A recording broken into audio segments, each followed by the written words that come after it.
এতিয়া আমি সকলোকে স্বাগতম জনাইছোঁ লুকুমুলি ব্লগলৈ। আমি বৰ্তমান নৰানিৰ মাজত আৰু আমি বৰ্তমান আহি আছোঁ ঐতিহাসিক জোনবিল মেলালৈ। এয়া পথাৰত খোজ দিছোঁ জোনবিল মেলালৈ। প্ৰথমতে বাইকখন ৰখাই ল'লোঁ, তাৰপাছত এয়া আমি আহি আছোঁ এতিয়া পথাৰৰ ৰাস্তা দি মেইন পথাৰৰ যোনখন ৰাস্তাত দি মেলা আহি আছোঁ। সেইখনত। বাইকখন প্ৰথম পাৰ্কিং কৰি ল'লোঁ কাৰণ মানুহ ছেফ হ'লে নহ'ব, বাইকখনো আমাৰ ছেফ হ'ব লাগিব ন। 50 টকা ডাঙৰ কথা নহয় আৰু।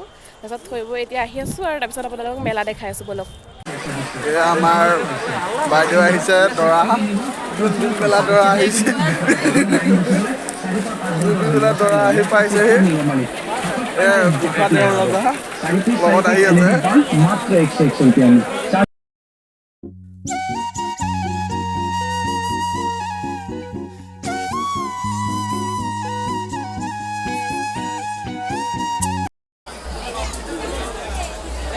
আহিলোঁ এই জোনবিল মেলালৈ। জীৱনত প্ৰথমবাৰ দেখাও পোৱা নাছিলোঁ কিনো মেলা কিনো হয়।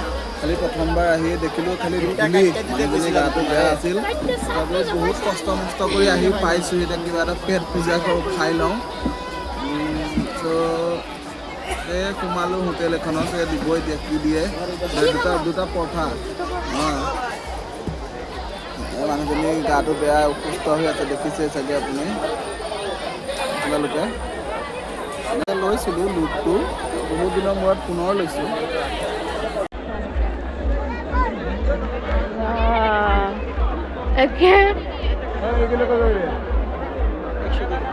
বেছি ল'লা লৈছোঁ বেডশ্বীট এখন, পইচা লগা ধুনীয়া লাগিছে। আৰু এইবিলাক মানুহ এয়া দেখিছে মেলাত আহিলে, অহাৰ পাছত এয়া জোনবিল মেলাত ঘূৰি পোৱাৰ পাছত কি খাইছা বইনা? আচ্ছা, গোলা খাইছা ন?